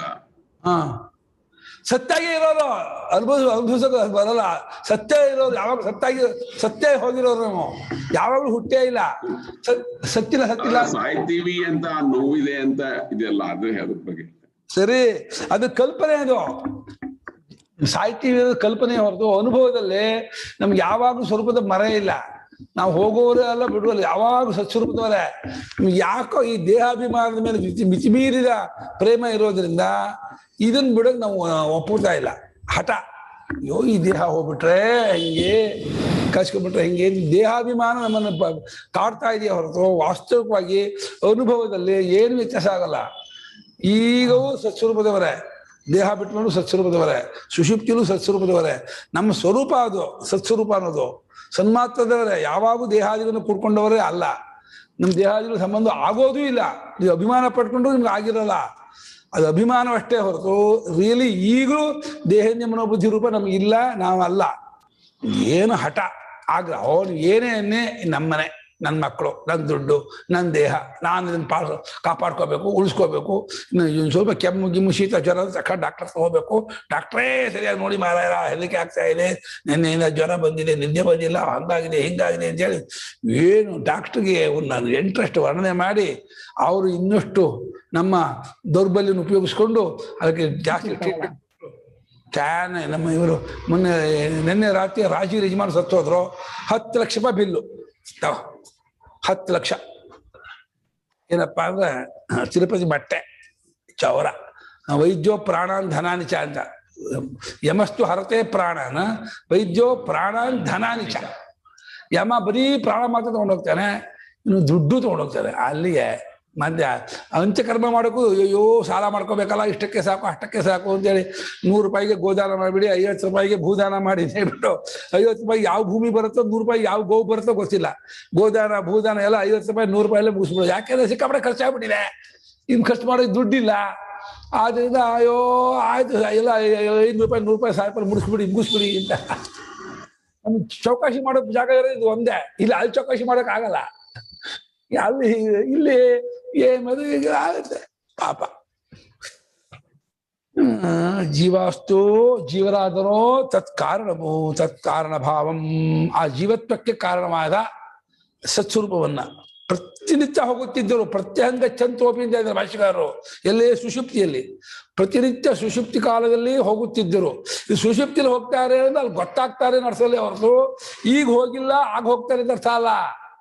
ಯಾವಾಗಲೂ ನಾವು ಹೋದವರೇ, ನಾವು ಯಾವಾಗಲೂ ದೇಹಾದಿ ರೂಪದವರಲ್ಲ. ವಿವೇಕದಿಂದ ದೇಹಾದಿ ರೂಪವನ್ನು ಪಡೆದವರಂತಾಗಿದ್ದೀವಲ್ಲ, ಇದನ್ನ ಬಿಟ್ಕೊಳ್ತೀವಲ್ಲ, ಅಲ್ಲಿ ಒಂದಾದಂತಾಗೋದನ್ನೇ ಹೋಗುತ್ತಿದ್ದರು ಅಂತ ಇದ್ದಾರೆ. ಪ್ರತಿನಿತ್ಯ ಅಲ್ಲಿ ಹೋಗುತ್ತಿದ್ದರು. ಮರಣ ಪ್ರಳಯಗಳು ಕೂಡ ಹೋಗ್ತಿದ್ರು ಕೂಡ ಇವ್ರು ನಾಶವೇ ಆಗೋಲ್ವಲ್ಲ. ಮತ್ತೆ ಅವ್ರು ಮತ್ತೆ ಬರ್ತಾರಲ್ಲ, ಮತ್ತೆ ಅವರವರಾಗಿಯೇ ಬಂದ್ಬಿಡ್ತಾರಲ್ಲ. ಏನ್ ಕಾರಣ? ಇದಕ್ಕೆ ದೃಷ್ಟಾಂತ ಕೊಡಿ. ಅದದೇ ಬರೋದಕ್ಕೆ ಅಂತ ಹೇಳಿದಾಗ ಅದಕ್ಕೆ ಆಯ್ತು ಕೊಡ್ತೀನಿ ನೋಡು ಮಗು, ಇದು ಕೊಟ್ಟು ಆ ಪ್ರಳಯವಾದರೂ ಮತ್ತೆ ಬರೋದಕ್ಕೆ ಏನ್ ಕಾರಣ ಅನ್ನೋಕ್ಕೆ ಇಷ್ಟ ತಿಳಿಸ್ಕೊಡಿ ಅಂತ ಹೇಳೋಣ. ಅದಕ್ಕೆ ಹೇಳ್ತಾ ಇದ್ದಾರೆ, ಅಸ್ಯ ಸೌಮ್ಯ ಮಹತೋ ವೃಕ್ಷಸ್ಯ ಅಸ್ಯ ಸೌಮ್ಯ ಮಹತೋ ವೃಕ್ಷಸ್ಯ ಮೂಲೇಭ್ಯಹನ್ಯಾತ್ ಯೋ ಮೂಲೇಭ್ಯಹನ್ಯಾತ್ ಜೀವನ್ ಸರ್ವೇ ಜೀವನ್ ಸ್ರವೇತ್ ಮಧ್ಯೇಭ್ಯಹನ್ಯಾತ್ ಯೋ ಮಧ್ಯೇಭ್ಯಹನ್ಯಾತ್ ಜೀವನ್ ಸರ್ವೇ ಜೀವನ್ ಸ್ರವೇತ್ ಅಗ್ರೇಭ್ಯಹನ್ಯಾತ್ ಯೋ ಅಗ್ರೇಭ್ಯಹನ್ಯಾತ್ ಜೀವನ್ ಸರ್ವೇ ಜೀವನ್ ಸ್ರವೇತ್ ಜೀವೇನಾತ್ಮನಾನುಪ್ರಭೂತಃ ಸ ಏಷ ಜೀವೇನಾತ್ಮನಾನುಪ್ರಭೂತಃ ಯಮಾನೋ ಮೂದಮಾನಸ್ತಿಷ್ಠತಿ ಪೇಪೀಯಮಾನೋ ಮೋದಮಾನಸ್ತಿಷ್ಠತಿ ಅಸ್ಯ ಏಕಾಂ ಶಾಖಾಂ ಜೀವೋ ಜಹಾತಿ ಅಸ್ಯ ಗದೇಕಾಗೋ ಶಾಖಾನ್ ಜೀವೋ ಜಹಾತಿ ಅಥ ಸಾ ಶುಷ್ಯತಿ ಅಥ ಸಾ ಶುಷ್ಯತಿ ದ್ವಿತೀಯಾನ್ ಜಹಾತಿ ದ್ವಿತೀಯಾನ್ ಜಹಾತಿ ಅಥ ಸಾ ಶುಷ್ಯತಿ ಅಥ ಸಾ ಶುಷ್ಯತಿ ತೃತೀಯಾನ್ ಜಹಾತಿ ತೃತೀಯಾನ್ ಜಹಾತಿ ಅಥ ಸಾ ಶುಷ್ಯತಿ ಅಥ ಸಾ ಶುಷ್ಯತಿ ಸರ್ವಂ ಜಹಾತಿ ಸರ್ವಂ ಜಹಾತಿ ಸರ್ವಶುಷ್ಯತಿ ಸರ್ವಶುಷ್ಯತಿ ಆಮೇಲೆ ಅಸ್ಯ ಸೌಮ್ಯ ಮಹತೋ ವೃಕ್ಷಸ್ಯ ಯೋ ಮೂಲೇಭ್ಯಹನ್ಯಾತ್ ಜೀವನ್ ಸ್ರವೇತ್ ಯೋ ಮಧ್ಯೆ ಅಭ್ಯಹನ್ಯಾತ್ ಜೀವನ್ ಸ್ರವೇತ್ ಯೋ ಅಗ್ರೆ ಅಭ್ಯಹನ್ಯಾತ್ ಜೀವನ್ ಸ್ರವೇತ್ ಸ ಏಷ ಜೀವೇನಾತ್ಮನಾನುಪ್ರಭೂತಃ ಪೇಪೀಯಮಾನೋ ಮೋದಮಾನಸ್ತಿಷ್ಠತಿ ಅಸ್ಯ ಗದೇಕಾಗೋ ಶಾಖಾನ್ ಜೀವೋ ಜಹಾತಿ ಅಥ ಸಾ ಶುಷ್ಯತಿ ದ್ವಿತೀಯಾನ್ ಜಹಾತಿ ಅಥ ಸಾ ಶುಷ್ಯತಿ ತೃತೀಯಾನ್ ಜಹಾತಿ ಅಥ ಸಾ ಶುಷ್ಯತಿ ಸರ್ವಂ ಜಹಾತಿ ಸರ್ವಶುಷ್ಯತಿ ಅಸ್ಯ ಸೌಮ್ಯ ಮಹತಃ ವೃಕ್ಷಸ್ಯ ಯಃ ಮೂಲೆ ಅಭ್ಯಾಹನ್ಯಾತ್ ಜೀವನ್ ಸ್ರವೇತ್ ಯಃ ಮಧ್ಯೆ ಅಭ್ಯಾಹನ್ಯಾತ್ ಜೀವನ್ ಸ್ರವೇತ್ ಯಃ ಅಗ್ರೆ ಅಭ್ಯಾಹನ್ಯಾತ್ ಜೀವನ್ ಸ್ರವೇತ್ ಸಹ ಏಷಃ ಜೀವೇನ ಆತ್ಮನಾ ಅನುಪ್ರಭೂತಃ ಪೇಪೀಯಮಾನಃ ಮೋದಮಾನಃ ತಿಷ್ಠತಿ ಅಸ್ಯ ಯದೇಕಾಂ ಯತ್ ಏಕಾಂ ಶಾಖಾಂ ಜೀವಃ ಜಹಾತಿ ಅಥ ಸಾ ಶುಷ್ಯತಿ ದ್ವಿತೀಯಾಂ ಜಹಾತಿ ಅಥ ಸಾ ಶುಷ್ಯತಿ ತೃತೀಯಾಂ ಜಹಾತಿ ಅಥ ಸಾ ಶುಷ್ಯತಿ ಸರ್ವಂ ಜಹಾತಿ ಸರ್ವಃ ಶುಷ್ಯತಿ ಅಸ್ಯಾನ ಈ ವೃಕ್ಷಕ್ಕೆ ಈ ನೆಗ್ರೋಧ ವೃಕ್ಷ ಇದೆ, ದೊಡ್ಡ ಮರ ನಿಂತಿದ್ದೀರಪ್ಪ. ಈ ವೃಕ್ಷಕ್ಕೆ ಸೌಮ್ಯ ಮಗು ಮಹತಃ ವೃಕ್ಷ, ದೊಡ್ಡ ವೃಕ್ಷ ಇದು. ಇದಕ್ಕೆ ಯಾರೋ ಕೊಡ್ಲಿ ತಗೊಂಡು ಮೂಲೆ ಅಭ್ಯಾಸ, ಮೂಲಕ್ಕೆ ಜೋರ ಒಂದು ಏಟು ಕೊಟ್ಟ ಅಂದ್ರೆ ಮುಳ್ಳು ರಸ ಎಳಿಯುತ್ತೆ. ಇದರಿಂದ ರಸ ಹೊಸರುತ್ತೆ. ಒಂದು ಏಟು ಕೊಟ್ಟು ಕೊಡ್ಲಿಯಿಂದ ಒಂದು ಅರ್ಧ ಇಂಚು 1 ಇಂಚು ಹೊಕ್ಕೊಬಿಡುತ್ತಲ್ಲ ಕೊಡ್ಲಿ, ಅದನ್ನ ರಸ ಬಿರು ಶುರು ಆಗುತ್ತೆ. ನಮ್ಗೆ ಹೇಗೆ ಬ್ಲೇಡ್ ಕುಯ್ದುಬಿಟ್ಟು ರಕ್ತ ಬರುತ್ತೋ ಅದೇ ರೀತಿ ಆ ವೃಕ್ಷಕ್ಕೆ ಒಂದು ಏಟು ಕೊಡ್ಲಿನ ಹೊಡೆದ್ರೆ ಅದು ಬದುಕಿದ್ದು ಅದು ರಸವನ್ನು ಹೊಸರಿಸುತ್ತೆ. ಮಧ್ಯಕ್ಕೆ ಹೊಡೆದು ಮಧ್ಯದಲ್ಲೂ ರಸ ಹೊಸರಿಸುತ್ತೆ, ತುದಿ ಹೊಡೆದು ತುದಿಯಲ್ಲೂ ರಸ ಹೊಸರಿಸುತ್ತೆ. ಇದನ್ನ ಏನಾಯ್ತು, ಜೀವಾತ್ಮ ಇಲ್ಲಿ ಹೊಕ್ಕಬಿಟ್ಟಿದ್ದಾರೆ. ಜೀವಾತ್ಮ ಹೊಕ್ಕಬಿಟ್ಟು ಅವನು ಅನುಪ್ರಭೂತ ಸೇರಿಕೊಂಡವನಾಗಿ ಪೇಪೀಯಮಾನ ಅಲ್ಲಿ ಬಹಳವಾಗಿ ನೀರನ್ನು ಕುಡಿಯುತ್ತಲೂ ಮೋದಮಾನ ಭೂಮಿಯ ರಸವನ್ನೆಲ್ಲ ಹೀರಿಕೊಳ್ಳುತ್ತಲೂ ಸಂತೋಷ ಪಡುತ್ತಲೂ ಮೋದಸ್ತಿಷ್ಠತಿ, ಸಂತೋಷ ಪಡ್ತಾ ಇದ್ದಾನೆ. ಇದು ಜೀವ, ಅದಕ್ಕೊಂದು ಉಪಾಧಿ ಇದು ವೃಕ್ಷ ಅನ್ನೋದು. ಹೇಗೆ ಈ ಜೀವನಿಗೆ ಈ ಶರೀರ ಒಂದು ಉಪಾಧಿಯೋ, ಆ ವೃಕ್ಷ ರೂಪದಾದಂಥ ಜೀವನಿಗೆ ವೃಕ್ಷವೇ ಉಪಾಧಿ. ಆ ವೃಕ್ಷಕ್ಕೆ ಬುಡಕ್ಕೆ ಮಧ್ಯಕ್ಕೆ ತುದಿಗೆ ಎಲ್ಲಿ ಹೊಡೆದ್ರು ಅದಿರೋವರೆಗೆ ರಕ್ತ ಹೊಸತಾ ಇರುತ್ತೆ. ಜೀವನಿಮಿತ್ತವಾಗಿ ಹೊಸತಾ ಇರುತ್ತೆ. ಅದು ಒಂದು ವೇಳೆ ಜೀವ ಒಂದು ಕೊಂಬೆ ಬಿಟ್ಟ ಅಂದ್ರೆ ಆ ಕೊಂಬೆ ಒಣಗೋಗ್ಬಿಡುತ್ತೆ. 2 ಬಿಟ್ಟರೆ 2 ಒಣಗೋಗುತ್ತೆ, 3 ಬಿಟ್ಟರೆ 3, ಎಲ್ಲವನ್ನು ಬಿಟ್ಟ ಅಂದ್ರೆ ಎಲ್ಲ ಒಣಗೋಗುತ್ತೆ. ಜೀವ ಮಾತ್ರ ಸಾಯಲ್ಲ. ಜೀವಾಪೇತಂಬಾದಿ ಜೀವೋ ಮೃದಿ. ಅಲ್ಲಿ ಏನಾಗುತ್ತೆ ದೃಷ್ಟಾಂತದಲ್ಲಿ, ಅದೇನಾದ್ರೆ ಉಳ್ಳೆ ಹೋಗ್ಬಿಡುತ್ತೆ, ಆಡ್ಬಿಡುತ್ತೆ. ಅಲ್ಲೂ ಹೋಗುತ್ತೆ ಅಂದ್ರೆ ಏನೋ ನೀರೇ ಆಗಿರುತ್ತೆ, ನೀರು ಒಂದಾಗಿರುತ್ತೆ. ಇಲ್ಲಿ ಜೀವರೂಪ ಮಾತ್ರ ಅದಕ್ಕೆ ನಾಶವಿಲ್ಲವಾದ್ದರಿಂದ ಮತ್ತೆ ಅದು ಕರ್ಮ ನಿಮಿತ್ತವಾಗಿ ಎದ್ಕೊಳ್ತಾ ಇರುತ್ತೆ. ನಿದ್ದೆಯಲ್ಲಿ ಹೋಗಿ ಒಂದಾಗಿದ್ರು ಕೂಡ ಮತ್ತೆ ಕರ್ಮ ಮುಗಿದಿಲ್ಲವಾದ್ರಿಂದ ಆ ಕರ್ಮ ನಿಮಿತ್ತವಾಗಿ ನಿದ್ದೆ ಬಂದಿರುತ್ತಲ್ಲ, ಯಾವ ಕರ್ಮ ನಿಮಿತ್ತವಾಗಿ ನಿದ್ದೆ ಬಂದಿರುತ್ತೋ ಆ ಕರ್ಮ ಮುಗಿದ್ರೂ ಎಚ್ಚರ ಆಗ್ಬಿಡುತ್ತೆ. ತಾನೇ ಎಚ್ಚರ ಆಗುತ್ತೆ. ಯಾರು ಎಬ್ಬಿಸ್ಬೇಕಾಗಿಲ್ಲ ಎಚ್ಚರ ಆಗೋದಕ್ಕೆ. ಎಷ್ಟೋ ಹೊತ್ತು ನಿದ್ದೆ ಬರುತ್ತೆ, ನಿದ್ದೆ ಹೋದ್ಮೇಲೆ ಆ ಕರ್ಮ ಮುಗಿತು ಮೇಲೆ ಎಚ್ಚರ ಆಗುತ್ತೆ. ಕರ್ಮ ನಿಮಿತ್ತವಾಗಿ ಎಚ್ಚರದಲ್ಲಿ ವ್ಯಾಪಾರ ಮಾಡ್ತಾ ಇರ್ತಾನೆ. ಅದು ಸುಸ್ತಾಯಿತು, ಬಳತು, ಆಯಾಸ, ಮತ್ತೆ ನಿದ್ದೆ ಬರುತ್ತೆ. ಕರ್ಮ ನಿಮಿತ್ತವಾಗಿ ಇವನಿಗೆ ಎಚ್ಚರವಾಗೋದು ನಿದ್ದೆ ಆಗೋದು ಆಗ್ತಾ ಇರುತ್ತೆ. ಆದರೆ ಸ್ವತಃ ಜೀವನು ಎಚ್ಚರಗೊಳ್ಳೋದು ಇಲ್ಲ, ನಿದ್ದೆನೂ ಮಾಡಲ್ಲ. ಜೀವನು ತಾನು ಜೀವನಾಗೇ ಇದ್ದು, ಅದು ಜೀವತ್ವ ಉಪಾಧಿಯ ಅಭಿಮಾನದಿಂದ ಬಂದದ್ದು. ಅದಕ್ಕೆ ಹೇಳ್ತಾ ಇದ್ದಾರೆ, ಒಂದು ಕೊಂಬೆಯನ್ನು ಬಿಟ್ಟರೆ ಜೀವ ಒಂದು ಒಣಗೋಗುತ್ತೆ, 2 ಬಿಟ್ಟರೆ 2 ಒಣಗೋಗುತ್ತೆ, 3 ಬಿಟ್ಟರೆ 3, ಎಲ್ಲವನ್ನು ಬಿಟ್ಟ ಅಂದರೆ ಎಲ್ಲವೂ ಒಣಗೋಗುತ್ತೆ. ಅವನು ಮಾತ್ರ ಮತ್ತೆ ಇನ್ನೊಂದು ವೃಕ್ಷಕ್ಕೋ, ಇನ್ನೊಂದು ಪ್ರಾಣಿಗೋ, ಇನ್ನೊಂದು ಪಕ್ಷಿಗೋ, ಇನ್ನೊಂದು ಮನುಷ್ಯ ರೂಪಕ್ಕೋ ಎಲ್ಲೋ ಹೋಗುತ್ತೆ. ಉಪಾಧಿಯನ್ನ ಒಂದೊಂದು ಜನ್ಮದಲ್ಲೂ ಒಂದೊಂದು ಕರ್ಮ ನಿಮಿತ್ತವಾಗಿ ತೆಗೆದುಕೊಳ್ತಾ ಹೋಗ್ತಾನೆ. ಅವನು ಮಾತ್ರ ನಿತ್ಯ ಜೀವೋ ಮ್ರಿಯ, ಜೀವನಿಗೆ ಸಾವಿಲ್ಲ. ಯಾಕಂದ್ರೆ ಜೀವನ ಸತ್ಪಕ್ಷದವನು, ಸತ್ಪಕ್ಷನಾದ ಜೀವನಿಗೆ ಸಾವಿಲ್ಲ. ಅದು ಜೀವರೂಪ ಮತ್ತೆ ತೋರಿಕೆ, ಇಲ್ಯೂಷನ್. ಅದು ಒಂದು ಇದು ಪ್ರತಿಬಿಂಬ ಇದ್ದಾಗೆ. ಪ್ರತಿಬಿಂಬ ಬಿಂಬವೂ ಅಲ್ಲ, ಬಿಂಬಕ್ಕಿಂತ ಬೇರೆಯೂ ಅಲ್ಲ. ಹಾಗೆ ಜೀವನು ಪರಮಾತ್ಮನೂ ಅಲ್ಲ, ಪರಮಾತ್ಮ ಬೇರೇನೂ ಅಲ್ಲ. ಪರಮಾತ್ಮನೇ ತಿನ್ನೋಣ ಅಂದ್ರೆ ಈ ಸಂಸಾರಿತ್ವ, ಕರ್ತೃತ್ವ, ಭೋಕ್ತೃತ್ವ, ಪುಣ್ಯಪಾಪ ಸಂಬಂಧ ಇದೆ. ಬೇರೆ ತಿನ್ನೋಣ ಅಂದ್ರೆ ಆ ಚೈತನ್ಯಾದಿ ಸಂಬಂಧದಿಂದ ಬೇರೆ ಅಲ್ಲದವನಾಗಿದ್ದಾನೆ. ಅರಿವು, ಇರುವು, ಆನಂದ ಅವನ ಸ್ವರೂಪವೇ. 3 ಗುಣದಿಂದ ಪರಮಾತ್ಮ ಪಕ್ಷವನ್ನು, 3 ಗುಣದಿಂದ ಅಂದ್ರೆ ವಿಕಾರವಾಗೋದು, ದುಃಖ ಅನುಭವಿಸೋದು, ಮತ್ತೆ ತೋರಿಮರಿಯಾಗೋದು ಉಪಾಧಿಯಿಂದ. ತೋರಿಮರಿಯಾಗೋದು, ವಿಕಾರವಾಗೋದು, ಸುಖ ದುಃಖ ಅನುಭವಿಸೋದು ಉಪಾಧಿಯಿಂದ. ಅರಿವು, ಇರುವು, ಆನಂದ ಅದು ಸ್ವರೂಪದಿಂದ. ಎರಡನ್ನು ಮಿಕ್ಸಪ್ ಮಾಡಿಕೊಂಡು ಜೀವ ಅಂತ ತೋರ್ತಾ ಇದೆ. ಇಲ್ಲೇ ನಾವು ಭೇದ ಮಾಡಬೇಕು. ಜೀವರೂಪವನ್ನೇ ಸರಿಯಾಗಿ ಗೊತ್ತು ಮಾಡಿಕೊಂಡು ಇವನು ಜೀವನ ಜೀವತ್ವ ಅವಿದ್ಯಾ ಕಲ್ಪಿತ, ಇವನು ಜೀವನಲ್ಲ, ಜೀವನಂತೆ ತೋರ್ತಾ ಇದ್ದಾನೆ. ಇವನಿಗೆ ಹುಟ್ಟೂ ಇಲ್ಲ, ಸಾವೂ ಇಲ್ಲ, ಇನ್ನು ಯಾವಾಗಲೂ ಏಕರೂಪದವನಾಗೇ ಇರ್ತಾನೆ ಎಂಬುದನ್ನ ಕಂಡ್ಕೊಂಡ ಅಂತ ಆದ್ರೆ ಅವನಿಗೆ ತತ್ವ ಗೊತ್ತಾಯ್ತು ಅಂತ. ಇನ್ನು ಮುಂದೆ ಅವನಿಗೆ ಹೆದರಿಕೆ ಇಲ್ಲ. ದೇಹದಲ್ಲಿ ಇದ್ರೂ ಕೂಡ ಸುಮ್ಮನೆ ಒಂದು ಪ್ರಾರಬ್ಧವಶಾತ್ ಇರ್ತಾನೆ ಹೊರತು ಅಭಿಮಾನ ಅವನಿಗೆ ಯಾವ ಇದು ಇರಲ್ಲ. ಆಗ್ರಹ, ಅಭಿಮಾನ, ಸುಖ ದುಃಖ ಏನೂ ಇರಲ್ಲ. ಅಂದಾಗಿ ತನ್ನ ಬದಲೇ ಇರ್ತಾನೆ. 9 ನಾಳೆ ಭಾಷೆ ಓದೋಣ.